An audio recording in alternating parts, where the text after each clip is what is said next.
our sales handed to Yeah. us. Well, Anyway. yeah. Now we know how the fishing voyages work better Yeah, now. exactly. So it all should be well. And Yeah. if you're doing well this evening, I hope you are, then hello and welcome to SunnyRedemption Sailing, your BS3 Voyage to Gaming news. Why don't you just sound off on like your history with Monolith while I try to collect my thoughts and get it. Yeah. I mean, my personal history is not like super extensive. I played most of their big games at one point, but wait, hold on. Why did my cosmetics? Did I not choose my own ship? I thought I did. Hold on. Sorry. Yeah, that's surprisingly kind of clunky, but yeah, this is my ship. I don't know why my cosmetics reset. Well, fix that. I saw a while I do glitchy that, on the menu, so I think there must be a glitch. Thanks Yeah, for stopping by, says I. Anyway, you were revert saying? ship Sail away saved into items. skies of I am having That- trouble presenting my inventory. Please try again later. That's what it said. Okay. It took a second. I think there might be some goofs in the works. For Yeah, some Rareware to weird fix. stuff. All right, well, I might as well use this opportunity to just choose some new cosmetics because I haven't done that in a while. Sure, sure. Yeah, but as far as the monolith stuff goes, yeah, my history with them isn't like super extensive. I've played No One Lives Forever. Never played a ton of it, but did have a friend who had it, so I did play it a little bit. It was pretty cool. Oh yeah, that's my friend's house. What else? Yeah, what else did they do? Fear. I played some Fear. Condemned Some Criminal Origins. Condemned. Yeah. Played Fear but never series. finished Shadow of Mordor. Never played Shadow of War. That's kind of just how it is with these games, sort of. Yeah. You know, these giant open world And- games. You play as much as you feel like. Yeah, there's one other game they did that I'm trying to remember that I always forget is them. Oh, Gotham City Imposters, I think was them. Yes, I actually played a lot of that. Gosh, Yeah. I have a lot Honestly, if I had to say one game by them that I've actually played the most of, it was actually Gotham City Imposters. That's honestly, a surprising thing. I would have thought you would have said No One Lives Forever. yeah. I mean that's just a game I played. You know, a friend who had a PS2. I remember playing it in like. By the way, sorry to interrupt. It's Oh, there we it's go. right near. Yeah, right there. I think I already voted for emissary, Yep. and I'm just gonna do the ship customization. While you're doing that. Anyway, Let me pull up their Wikipedia. I'm kind of curious what else they've done that I might have played. I never played No One Lives Forever 2. I forgot that even existed. yeah, me too. Played the Tron. I don't think I ever played the Tron 2.0 game. Matrix yeah, a Online. lot of people didn't play drone games. Yeah. I did play a bit of Guardians of Middle-earth. That was kind of in the era where I was playing a lot of MOBAs. Oh yeah, that. Because that was one of the few MOBAs that actually made it to console back in the day. What? No way. When was this? Yeah. Probably around when I was playing League, like 20... it came out in 2012, so yeah, that makes sense. I was playing a lot of League around then. Yeah, it came out on XBLA in December 2012. That's pretty much right around the height of my... Actually, that was after I mostly stopped playing League, but I was still playing some other MOBAs like Dota and Heroes of the Storm. Ah, okay. So was I do remember playing good? a bit of... Yeah, it was alright. I mean, it was as good as you could get for, like, MOBA controls on a console at the time. And it had, you know, cool Lord of the Rings stuff. Ah, yeah, I mean... That makes Like, sense. I think the cool I don't... game at the time was Battle for Middle-earth, because it was just, like, so wild to me and my Lord of the Rings loving friends that there was an alternate version where Sauron won. Yeah. That's the beauty of games. You could do that. Like the new Terminator 2 2D side-scrolling game is gonna have all. I saw that, yeah. I was skimming news stuff as I was leaving work and I saw that. Huh, well, Alright, sorry, I'm just being indecisive with my, no, it's okay. ship customization. I'm just trying to figure out where to buy Been a Voyage while. so I can grab that and... Same place as always. Oh, Go to right, the, quest. where they moved it to. Yeah, the I quest just have been doing table. so many Athenas. Should be able to. There we go. Yeah. Yeah. I mean, it's just You know kinda what? We're off. doing Hunter's Call stuff. Let's do some Ruby Splash Till. Okay. Because I have that. I think I have that whole ship set. Maybe I don't. I thought I did. Okay, yeah. Quite a change up for you, because for those who don't know, over the previous 26 episodes of Sunny Redemption Sailing, Kevin has been rocking a Banjo-Kazooie set. That's Yeah, basically I mean all gold and that's one of the bird few everywhere. that I paid. I paid good money for that, so it's like, you know, might as well use it So, a lot. Okay. while you're figuring that out, my history with Monolith is more of a history of lawning than of actually playing, because for those who, again, do not know me, when I was a teenager, back in the 7th generation, my mom made all the video game purchasing decisions, and I only got historically accurate video games for PC, like Rise of Nations, Age of Empires, and Call of Duty, as well as a Wii. So that game was decidedly not for the Wii, condemned, meaning. I actually didn't see it later or make the connection to Monolith until later, but I, along with a lot of people, watched them through YouTube Let's Plays, in the early game commentary internet. So,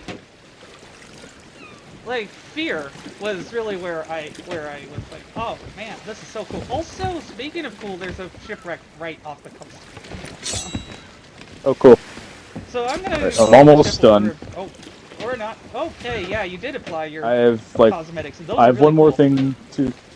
Yeah, I forget where I got this ship set from. I want to say it was like a giveaway around when they actually rolled out the Hunter's Call. Yeah, so Around then. what is your I don't remember. That'd be like 09-ish if I had to guess. Yeah, it was in my last year of high school that Fear 2 really made an impression on me, because, like, again, teenager with access to YouTube, there's a particular scene that makes you comfortable.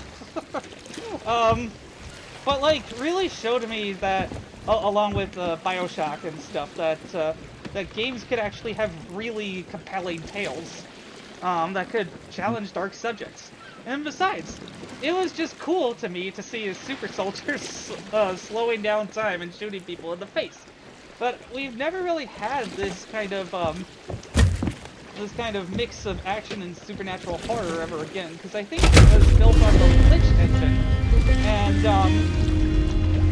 oh yeah, I forgot about that. AI system is, but it's like based on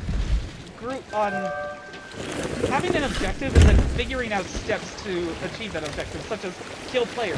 It feels like this AI tech.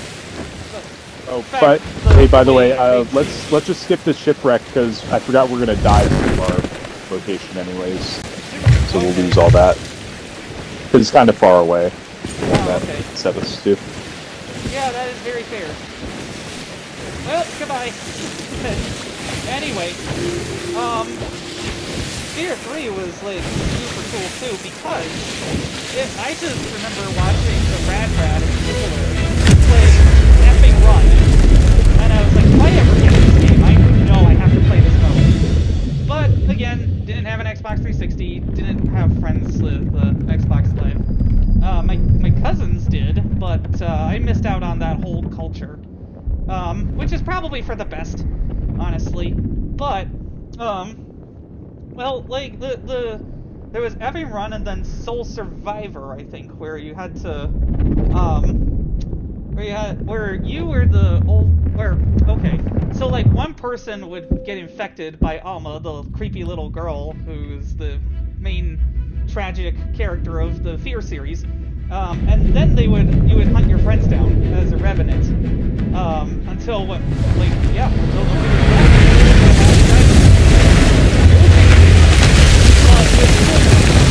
So, like, yeah, a lot of these modes were not super groundbreaking in and of themselves, but they all had a passion and a style behind them.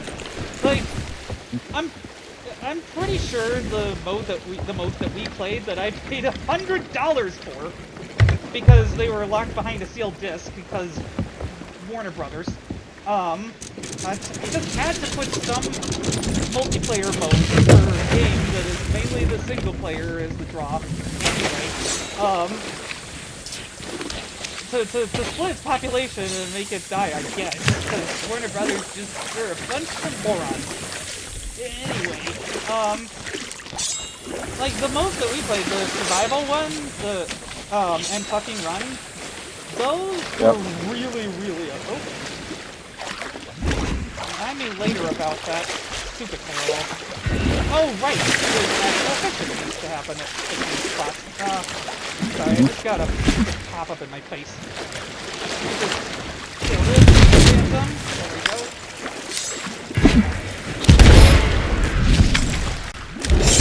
But, like, they were a lot of fun. The bits that we played, it's just that it kind of sucks that we can't really show people until maybe December because it's so offline. It's completely offline. Although, I mean, maybe some of the multiplayer modes would be peer-to-peer, so maybe it works, but not the ones that I'm interested in playing.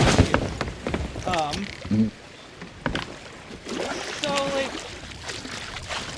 but it's more than oh wait, I need to actually have bait. You don't actually have to have bait for these guys. Oh, interesting. Okay. Kind of throw out your line. That's Because cool. remember, Well, we're it seems just like we're going for the treasured fish in particular. Looks like there's one more out there. Okay. Well, let's see. Where are we in the relation to the rest of the island? I can see it in the water, just like right out there. Oh yeah. just Let me go get that. Part of the reason why we sucked last time was because I didn't realize that this really was built to scale for multiple people. Yeah. All right. I got two of them. Rusty at fishing, and also there was a glitch that caused my Oh, that's right. Yeah. All right. Well, anyway, So I working think normally that's now, the last one. Let's put my line out just in case there's one more hiding that I just can't see. Because these treasure ones usually come right here. They're lined. Okay, I think you got the last one. The Monolith game I definitely played first was middleearthshadowofmordor once I got an Xbox One. I wanted Fear 3 to be backwards compatible, and when they eventually did it, that started that whole saga, but, and I think when condemnedcriminalorigins became backwards compatible with the first wave, maybe, like in 2015 I played it, and I did not like it at all. But then I revisited it and ended up really enjoying it for what it was. So, it's a game from 2006 that has very clunky melee controls and repetitive mystery-solving mechanics. So, I will not be playing that again. But I'm glad I enjoyed what I did. Like, Fear and Fear 2 were not super replayable either, but I really liked them. And then Fear 3 was where they really tried to add replayability to the series with the, Point Man and, I want to say Kim Paxton, but I know that's wrong. The evil brother, Paxton Fettel. That's why. Like, how was it to play him? Because I don't really know. Oh, I remember, yeah, because I think these fish count as like treasure items. That's why they're like physical objects. Oh, right, okay. So anyway, we can't just dive from island to island. Yeah. You're saying about Paxton Fettel, because he has like really cool powers in theory with the soul possession and stuff. Yeah, I remember having a pretty good time with that. Yeah, I heard people saying it was a bit clunkier than the usual Point Man mechanics, but that's because they'd had 3 games to refine that, and yeah. It was pretty clever, though, having that co-opetition element. That seems like it was close to a decade ahead of its time. Because the first time that I really saw this sort of thing was A Way Out, and having to kill my friend on the couch at the end there was hilarious. Yeah, actually, I always wondered if I ever was to be able to meet Joseph Fares, I'd always wanted to ask him what inspired that, because there's a similar thing that happens at the end of the first Streets of Rage, actually. Wait, I'm like, what? I wonder if he played that as a kid. Okay. In the first Streets of Rage, you can choose to betray, like, the big bad guy in the final room. Basically asks both of you if you're playing co-op, and you get separate choices. if you want to team up with him and just, you know, forget about all the saving the city sort of stuff. And if one of them says yes and one of them says no, What? you have to fight each other to the death. Oh boy! And then, yeah, whoever Okay. wins gets the bad ending. Yeah. So I always wondered, like, I remember playing A Way Out, and when that twist happened, I'm like, I wonder if this guy played Streets of Rage, because that's the other game that comes to mind when I think of that sort of twist on co-op. Well, I think he just was really inspired to create a simpler twist on co-op in general with Brothers: A Tale of Two Sons, but I need to look up Yeah. what inspired him for that, because that's probably your answer. Okay. I mean, it's just me looking at Wikipedia for this, but, well, it was developed by Starbreeze Studios, so maybe it was like a, yeah, he was just the game director. It wasn't like, I suppose it could have been his baby, but I don't really see much information about this, so I'm gonna look into it, because this is really interesting, especially once we start playing Strange Fiction next week. Oh, you mean Split Fiction? Yeah. Or Split Fiction. Why do I always keep thinking it's Strange Fiction? It's probably just because my brain thinks that makes more sense. There was one thread about very similarly named games that I'll look up on Reddit later, but anyway, it just sucks too, because like this kind of like back and forth of inspiration and innovation is really what makes games games. Like that people can be like, okay, you know what, I like these mechanics here, but I'm gonna build on them somewhere else. And if that was an inspiration for him, that would A, make sense, and B, be awesome. Because it's a flattery to the talent of the previous developers, and we get new generations of developers. The main thing is now that because of this monolith closure, the Nemesis system is locked away for 10 years until 2036.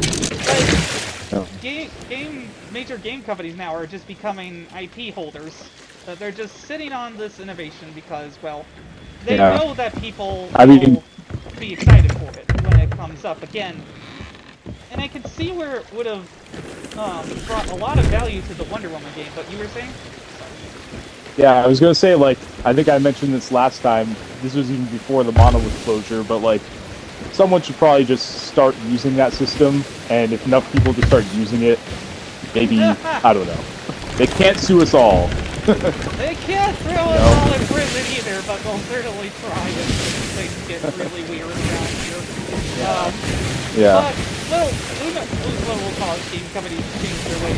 I'm betting there's going to be an economic crisis. Because the growth that we've seen for the past 5 years is unsustainable. And for the planet, for people's health, for a lot of other things, we'll get into that. But it's like, it's just so short-sighted to work on these games for several years, to keep changing creative directions, because that seems to have been happening with Wonder Woman. Keep ordering your developers to literally, yes, and then just decide, well, it's actually better for us if we don't. But then again, this is the same Warner Brothers that has, Wile E. Coyote beat Acme. Oh, yeah, that movie, that's pretty much the development hell if it's ever gonna be stopped in the and that sucks, because they've decided that it costs them less money to just not risk it. To just not try. But yeah, the Wonder Woman game. Basically, I think this is just my educated guess, that the reason why the game ultimately failed was because they just could not make it feel like Wonder Woman without ruining the power fantasy, but also losing the balance for a video. It's like a shield, the gauntlets that block bullets do not have any weaknesses. It's kind of like the Superman. It's like the Superman problem in some ways, where it's like these powers just feel tough to translate to a video game. Yeah, it's one thing if she was part of like an ensemble, like an Avengers style or Justice League style game, but like having her Which be is the what focus. Suicide Squad should have been. Hello. Yeah, like yeah, a lot of these single superhero focused games seem to struggle with like getting the powers to be like to make sense in a video game. That's why like, you know, Spider-Man and Batman and so yeah. Well, this is where the fish are. Works out well anyway. Okay, we got an ammo crate. Nice. Cool. So oh, that's just our flag. I thought it was a shadow of a fish.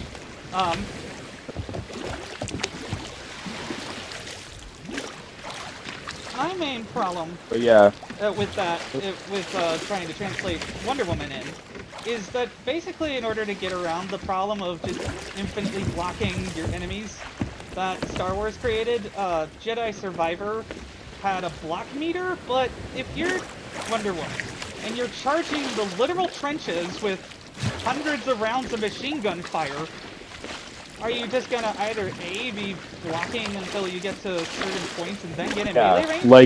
like that's just not like fun. how can that translate to gameplay?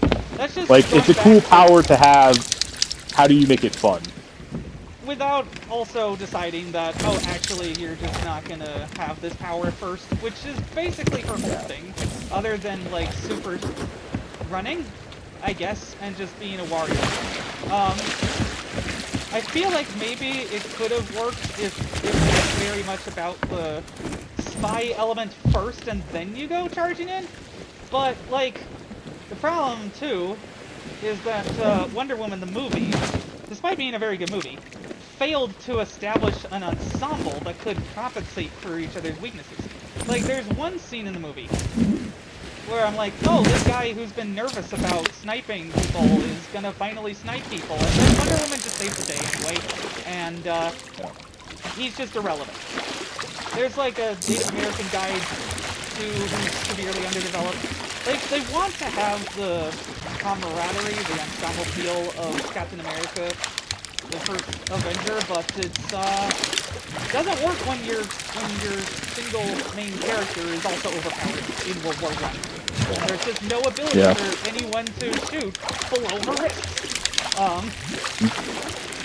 Yeah, again, from a world-building perspective, I just generally dislike combat where one person just no-diss everybody. I'm sorry, it's just very boring to me. But, I understand the like for this character, so I think, honestly, they could have done, like, a strategy game. Yeah, but then you have the other aspects that we haven't even talked about, like, how do you do the lasso of truth? How do you do the invisible jet? Oh, right! Yeah, those! Like, there's a lot of things about, like, how would that work? Would it be like a dialogue choice interrogation kind of thing for the lasso of truth, I guess, is what maybe they would go for. And then the invisible jet, I don't know. They would throw some paint on it, say, oh, it's invisible, but I can see it. Whatever. Or I don't maybe know. like, just dogfighting sections, which could be awesome. But then again, that could be a better use for, like, what's the guy's name? I always have a crush on. I'm not the biggest fan of Wonder Woman, even though I have seen both movies. I was excited for 1984, and I watched it around Christmas at, my ex-wife's house, and it was neat to see her parents, like, comment on DC in the 80s. Like, the first half of that movie is really great, and then it just evolves into a complete mess. But,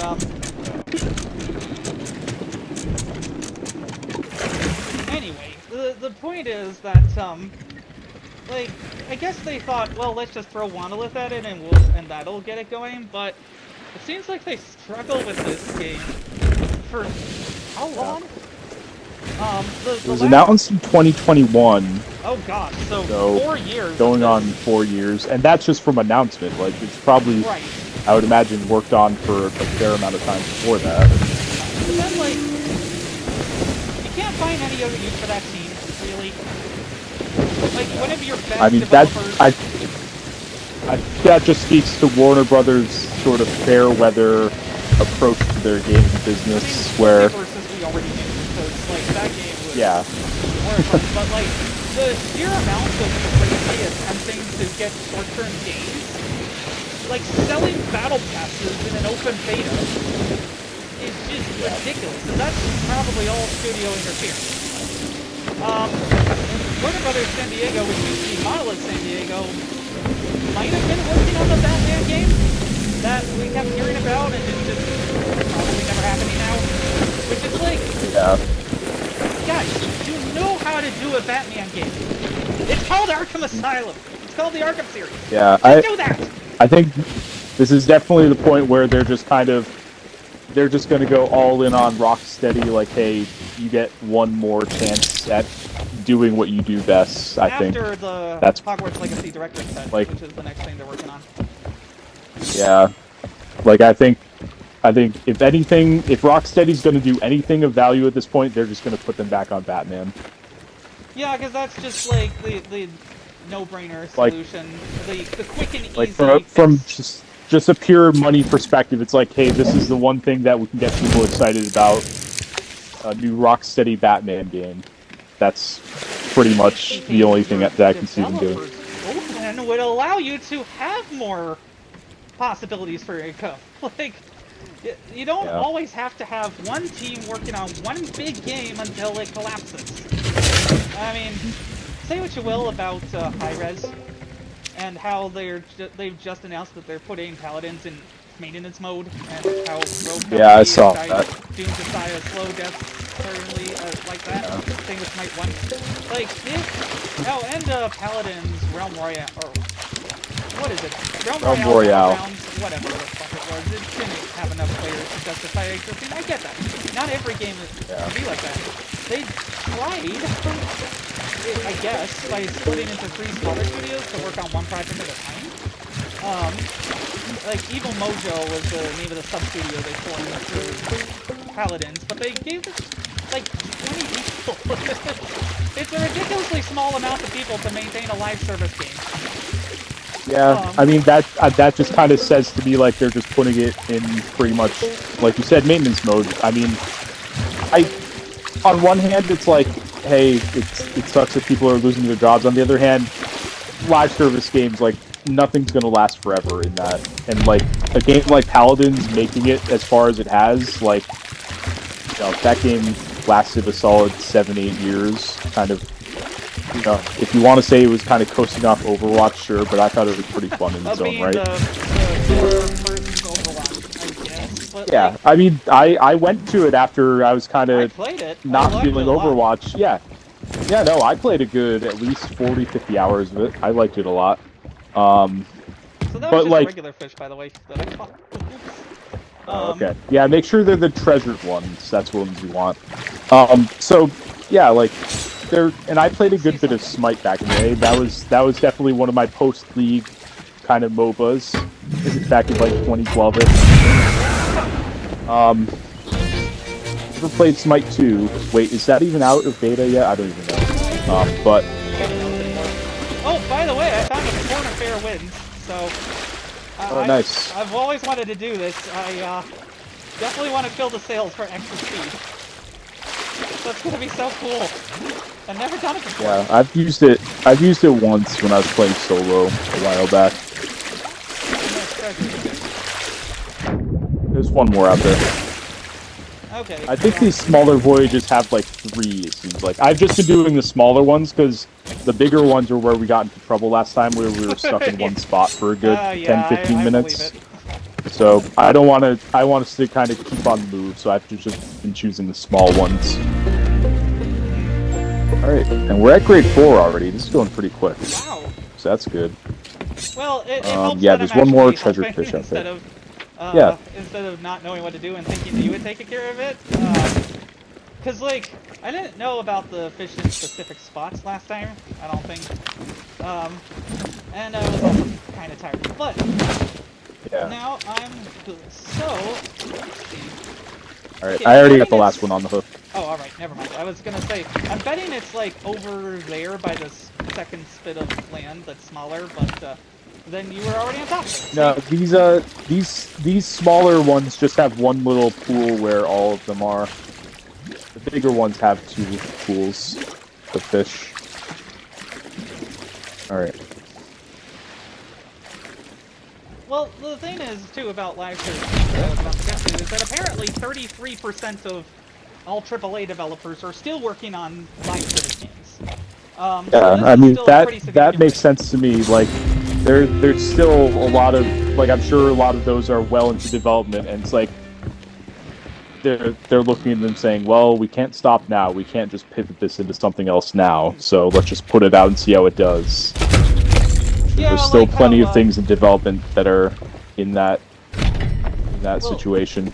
Well, apparently this has trickled down to all sorts of games, because I watched about funkofusion from Arlo, and gosh, 10 games laid off 20 people after ordering them to go on vacation after the game was sold out, so they would be forced to, which meant that when it came time for severance calculations, they would not have to pay out any existing leave.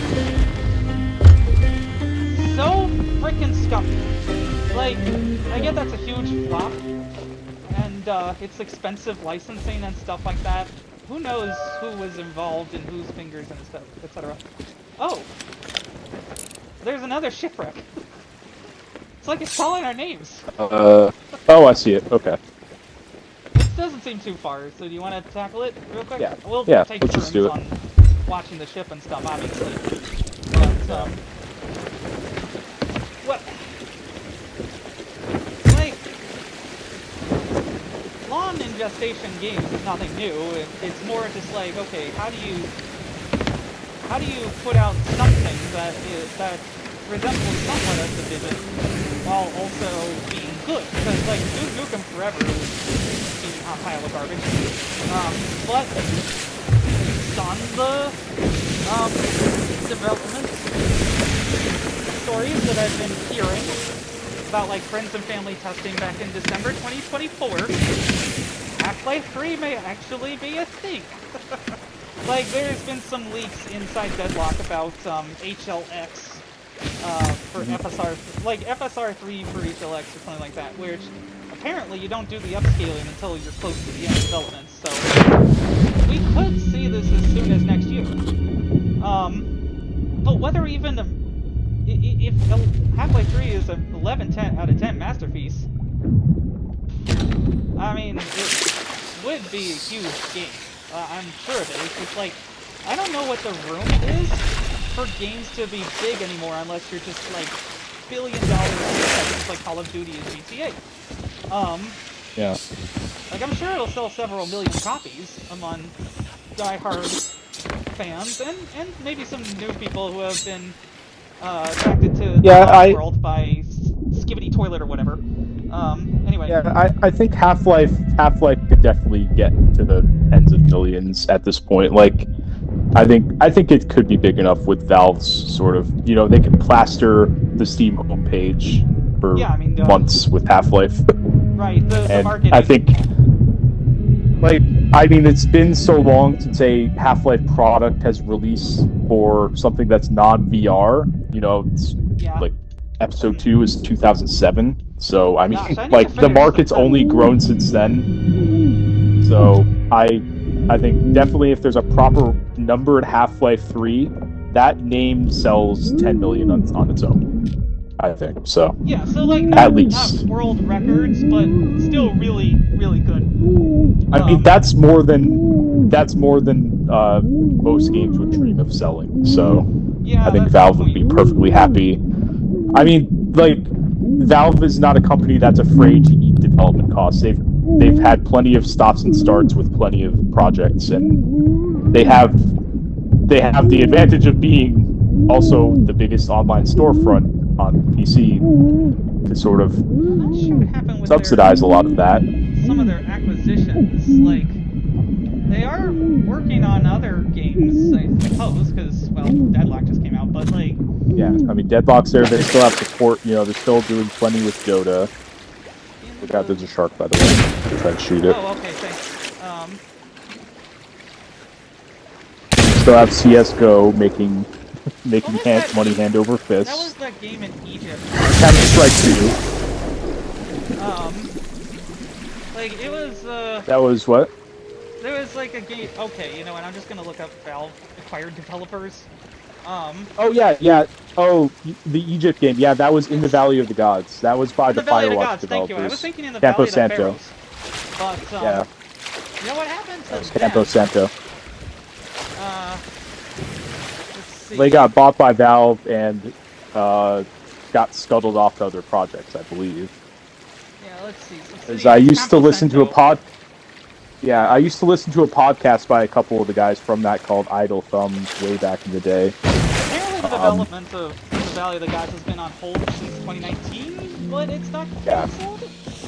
I guess. I mean, I'm sure it's something that could be being worked on in the background, and again, Valve doesn't seem like has never been a company to set strict deadlines, so maybe they just still have a small team there working on it. I don't know. Well, Camposanto, but again, that would supports other projects. Yeah, that was also a thing where that game was in development before Camposanto was part of Valve, so like it could just be, hey, it's not canceled, but you're not working on it until we say you can work on it. You have other stuff to do. I don't know. Because as long as Valve doesn't lay off people before they made a game, before they've even had a chance to try whatever it is that they're working on out with the general public. Fortunately, there is a air pocket here. Crate of Immaculate Diamonds, nice. Oh, nice. Anyway, like, it's... I'm glad they probably are immune to trends, because it seems like everybody else chased trends for a while there, and now they're paying the price, except that the greedy gaming CEOs never will, because they just are mini lords now. Kings of their own domain who can do whatever they want and tell their armies to suffer the consequences. Like, when was the last time that somebody actually apologized for a bad game? For a bad call they made as a creative thing? Because, like, a lot of these decisions, they have to come from the top, right? Like, the stupid monetization for multiverses. Yep. I mean, the only thing that comes to mind as far as being apologetic was, I remember in the late Wii U era, Satoru Iwata at Nintendo was pretty. He was pretty contrite about, like, hey, you know, this was all me. And that's why he reduced the salary. Call to make that hardware. Japanese labor laws. Yeah.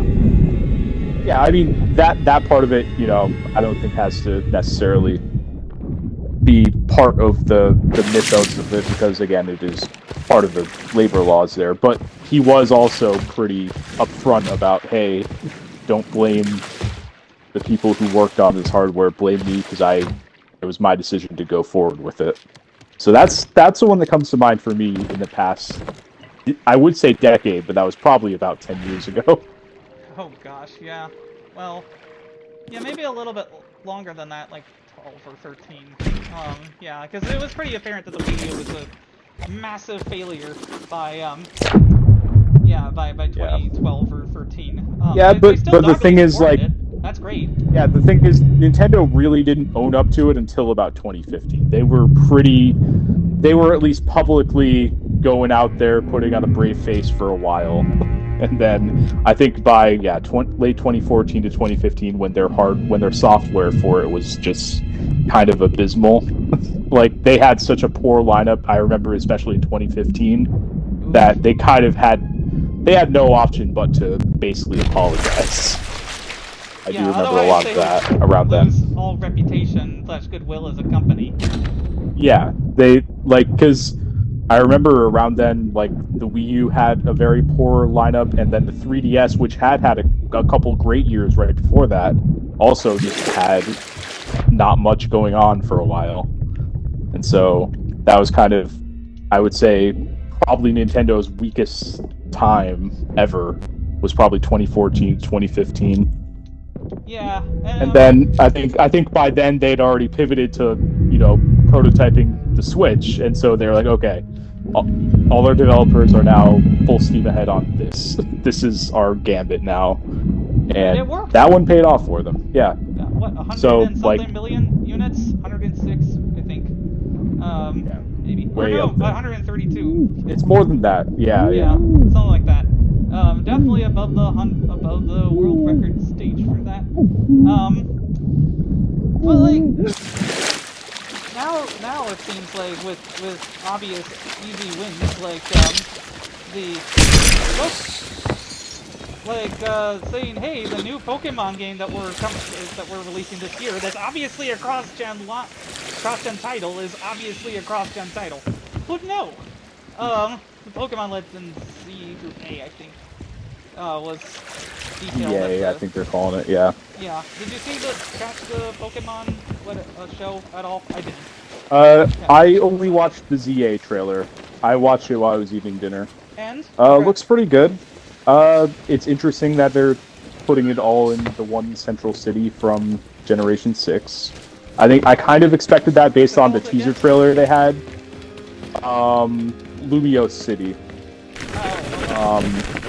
So, I mean, that could be cool, because that city was really impressive for a 3DS game. It was a pretty, like, massive city area. Definitely the biggest scope for Pokemon ever at the time. So yeah, it's cool that they're fleshing that out. There was some cool stuff involving some of the plot threads from the Generation 6 games, X and Y, that were never really resolved, but were cut from the game. Like, the old guy in that trailer, he's like, oh, whoop. Yeah, don't forget you can blow me off the ship, so careful. Whoa! I did not realize that! Yeah, you just, yeah. Oops, I'll try to sidestep you there. My bad. Yeah, no, you're good. Anyway. But yeah, so it looks like they're gonna actually, as the Z in the name hints, they're actually gonna kind of treat this as, in some ways, the follow-up to X and Y. It seems like, given that they're not doing time travel in the way that Legends Arceus did. Oh yeah. Because like that's the thing about Legends Arceus is that game takes place in kind of like the past of where the Generation 4 games take place. So it didn't really expand that much on those games so much as like fill in the past a bit. But this seems like it's sort of more of a continuation than those games, or that game. So I'm definitely curious to see where it goes. I mean, it seems like Arceus did well enough for itself. I mean, yeah, I mean, I like the direction they're going in, where they're kind of doing mainline scope stuff almost, but you know, doing a lot of different, more experimental things. Like I saw they're doing a lot more real-time battle stuff, which is cool. Like again, I wouldn't want to patents to crush competitors. Yeah, there is that. But like the By the way, I'm gonna go get it.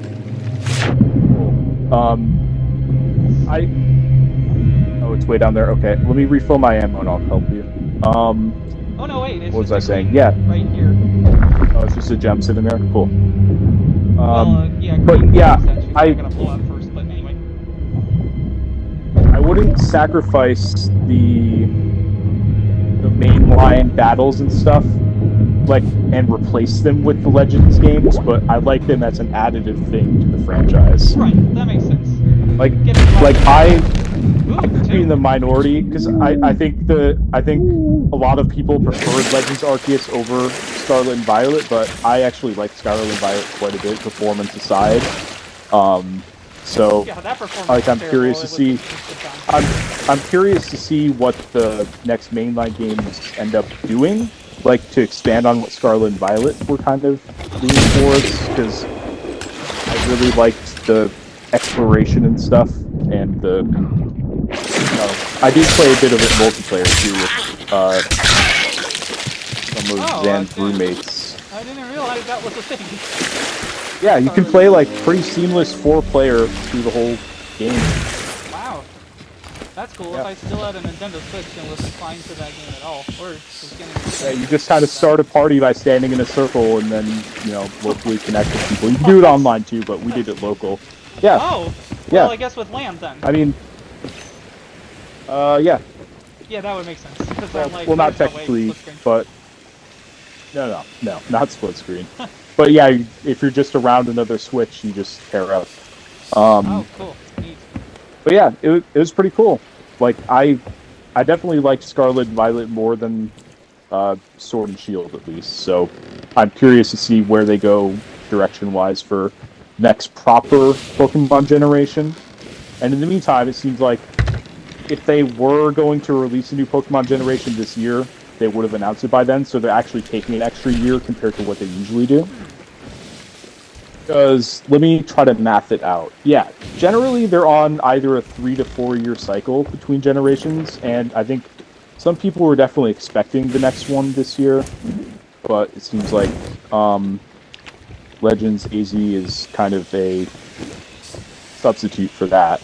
It's plausible that the port to Nintendo Switch 2 has added some minor development challenges. I mean, they want I also time to overcome. Yeah, and I do wonder, like, they definitely at least, you know, gave some lip service to, like, hey, we're aware the performance of Scarlet and Violet was not ideal. We're, you know, that's pretty much all they said was, like, we're aware that, like, some people were not happy with the performance of the latest generation on the hardware. So I do wonder if they're kind of just gonna actually make a new Pokemon game on newer hardware, which Game Freak tends to be reluctant to do. Like, they tend to do, like, side games for a while and sort of build up their development pipeline on new hardware. So I wonder if they are going to actually put out... Because I don't think they're going to do the next generation... Yeah, I don't think... Well, I think it still could be cross-gen, but I wonder if it is going to, like, support Switch 2, like... Probably just because the FPS patch. Yeah. Yeah, it could be, but I do wonder, like, are they going to, like, focus harder on the newer hardware? Yeah. Because Game Freak's yeah. Like, I'm sure they'll find a way to shoehorn in a minigame or something. But I just wonder, like, what they're... Because they always just go for a pretty broad player base, which is part of why the game succeeded in the first place, because they did a game on a hardware that had already sold tens of millions at that point on the Game Boy originally. Right. And they've always sort of leaned in that direction of just, hey, let's get this game out on the hardware where a lot of people are. So I don't think Generation 10 will, on one hand, I don't think Generation 10 will necessarily abandon the Switch 1, but I wonder if it'll be more developed with Switch 2 in mind, is what I'm getting at. Which is not something they've typically done. That makes sense. Yeah, I defer to And you. it would be wild if they did just do Generation 10 on Switch 1, because that would be the first time they've done 3 generations on a single console. Usually it's about 2 per console. 2 Pokemon generations. Or 3. Yeah. Like, because Game Boy had Generations 1 and 2. Game Boy Advance only had Generation 3 because Game Boy Advance lifespan wasn't super long. And they also had the remakes of Gen 1, which sort of counted as extra games. Then DS had 2 generations, 3DS had 2 generations, and then, yeah, the Switch gets a 3rd generation. That'll definitely be a new precedent for them. It'll kind of break the pattern. Well, that's really quite fascinating. I did not know yeah, about this. If anything, I would say that speaks more to the longevity of the Switch. Yeah, definitely as a piece of Like hardware. how long it's gone on. By virtue as well of the epic failure of its competitors to actually have exclusive games. Because like the PS4 and Xbox One generation had a lot of HD remasters of 360 and PS3, which, you know what, like, they definitely had a purpose of keeping up the performance because the hardware was very limited back then, but like the power level of the Switch is somewhere between a PS3 and PS4. Like, enough that games that were originally remastered for the PS4 and Xbox One became quick library fillers for the Switch. And then the fact that the PS4 and Xbox One stuck around as long as they did, because there just wasn't exclusive games for the next generation, has meant that people have optimized the development pipeline around the Switch being the floor. And the battle for the new floor is going to be really interesting because, well, okay, The Steam Deck definitely isn't perfect. It can be a bit hit or miss trying to figure out which games are actually supported if there's a question mark. I've downloaded like 20 demos, but I imagine that I'm probably gonna spend roughly 20 minutes of those deleting a lot of them because they just don't work. That's not Valve's fault or anything. The Steam library just has so many games, it's difficult to optimize for them all. Meanwhile, somebody can release all this slop, like the Mariostro Strikers that we talked about a couple episodes ago, and still make bank because they'll try to make money until somebody notices. And a lot of the store people are asleep at the wheel. But demos-wise, for Steam Next Fest, well, first of all, non-demo out of the way, I got ultrakill on a lark, and man, is it good. I played a little bit of it on Luna, where the responsiveness is okay with the Bluetooth controller, but having the controls right there with the hardware right in front of you, it just really makes a difference to that responsiveness. Because it was like, oh, I'm only dying like 2 or 3 times to some of these bosses. Because I have major assists on, such as, I believe, disabling a couple of mechanics that I don't really understand. Like, I haven't disabled hard damage or anything like that, which is where, you know, you have a cap on your health if you are particularly damaged quickly until you land on enemy's blood. Sometimes that can be a little bit fiddly to figure out, and then while you're focused on that, you can get damaged even more. But, like, the intensity of the boss fights, and yet I went to sleep way too late in the morning because of this game. So I have to take it in small doses or else. It's finally one of those games that has broken the stranglehold of Ravenous Champions and Ravenous Devils for that. Oh, you're gonna lose all your time to this small doses. Hopefully you're not getting pulled off. Nope, I'm good. By the way, I think we're gonna hit up the outpost, and I'm probably gonna call the net after that because I am pretty tired. Yeah, that's fine. That's fine. I don't want to push our luck too far. We just hit grade 5. Maybe so just I want to don't just say make some it actual until money. we actually are Yeah. and they're like inside of it, and there's no enemy shit. But the other demos that are playing, because it seems like demos are really making a comeback actually as a way to market to people. I mean, Pirate Yakuza in Hawaii has a large name recognition, and it's still put out a demo to show people like, hey, we did in fact nail the Assassin's Creed Black Flag style combat. But like, okay, the other demos I'm playing. Shotgun Top Man is like, it feels like a flash game. The best way possible. Because I used to play a lot of flash platformers.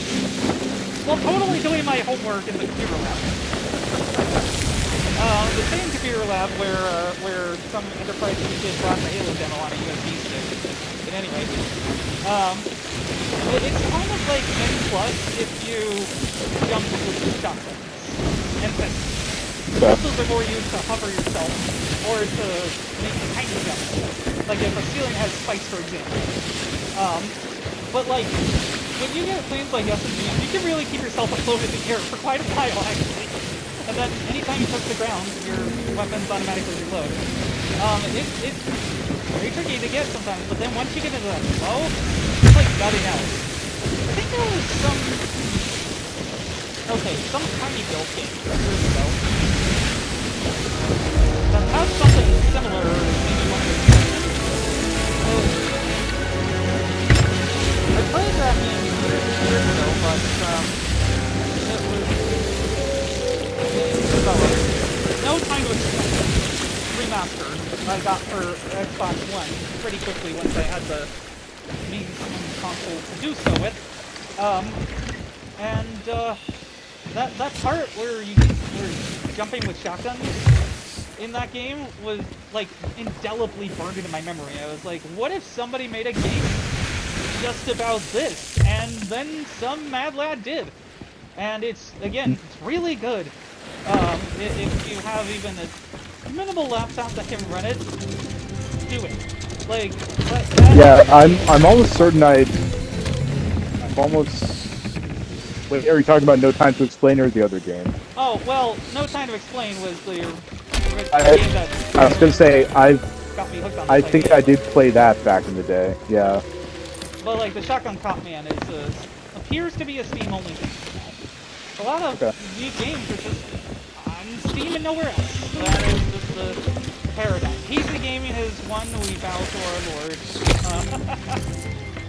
Because well, it does mean that games do come to the console eventually. You know, and usually more polished. Okay, let me pick up that. Wow, that is a beast.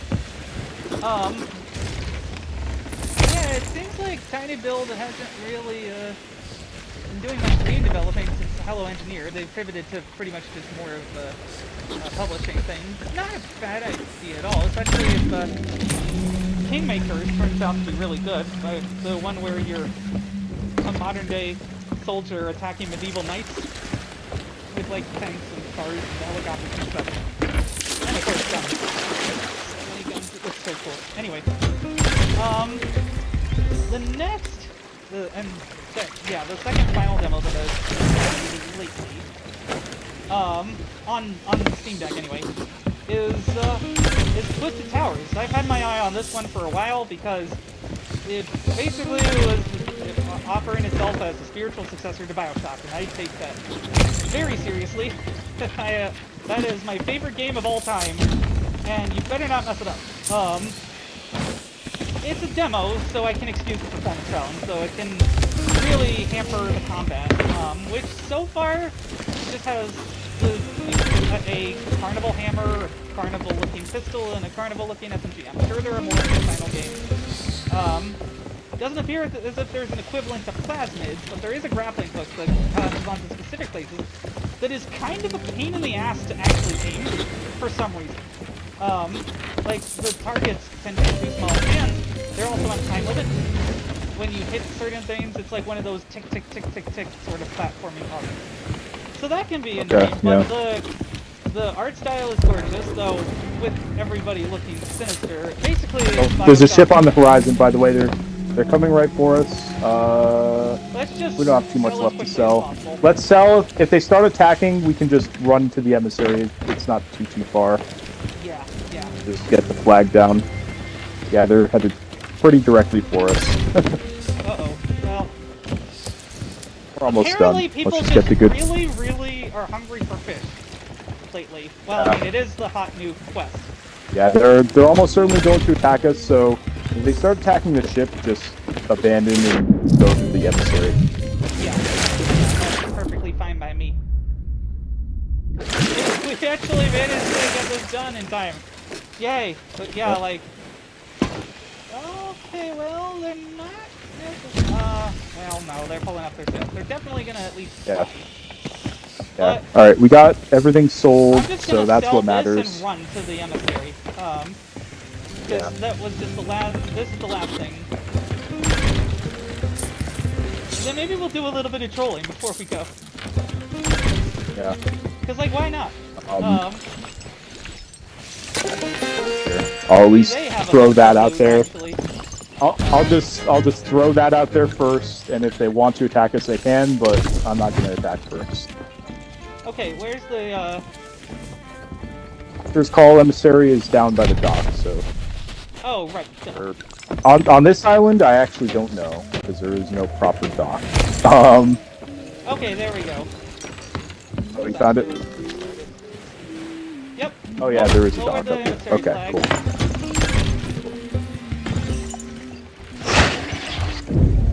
Alright, seems like they're not interested in attacking us. I decided to bomb their ship with firebomb. Okay, well, good luck to you.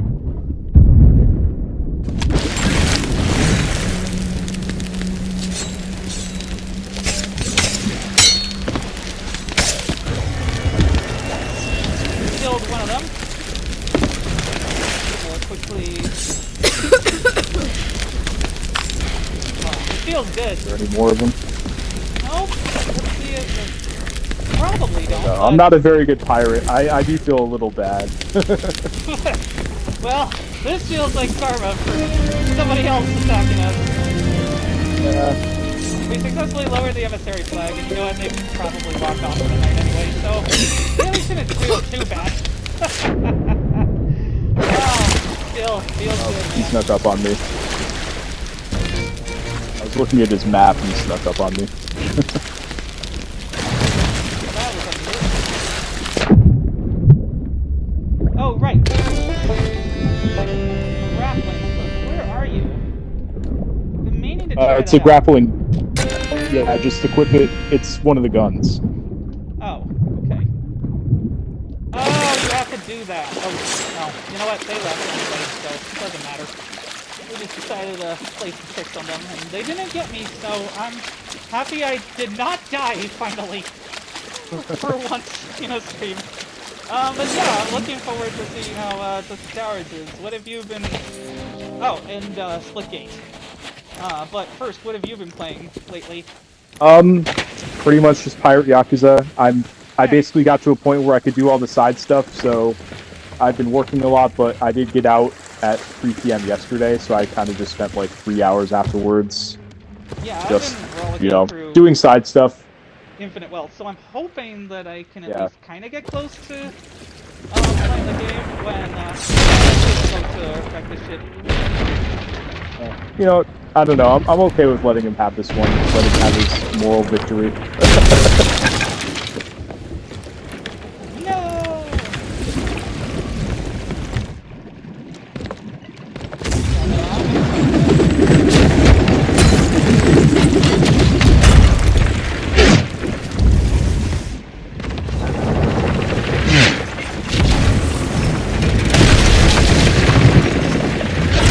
I died. Well, I guess I jinxed myself, but it's over. It's over anyway. So let's just. Yeah. Oh wait, you were Okay. about to revive me. Who cares, though? Yeah, I'm just letting him. I don't know. I'm Let's just letting go him to sink our Battleship ship to so troll them.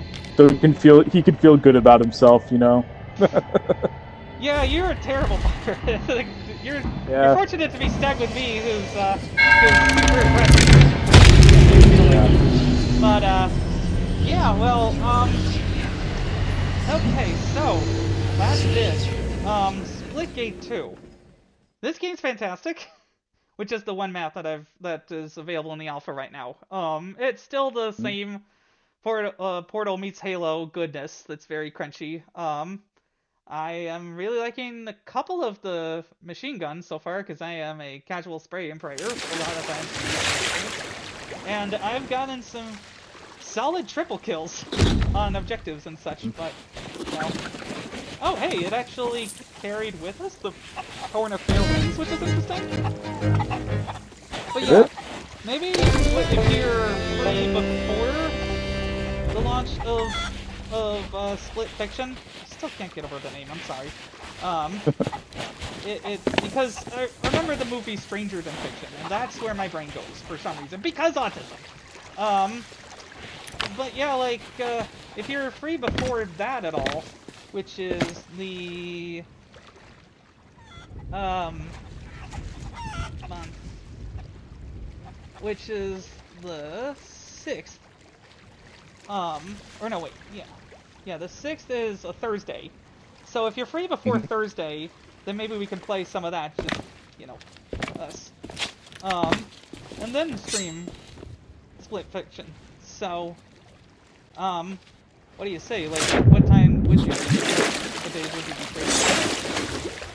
free? I'm not too sure yet. Again, they've been asking me to work a bit extra, so I don't want to commit to anything yet. So, my guess as of now would be Tuesday, but I'm not entirely sure. Okay then. Well, just so you know, on Sunday the 9th, I will be heading up to see my family for my sister's birthday.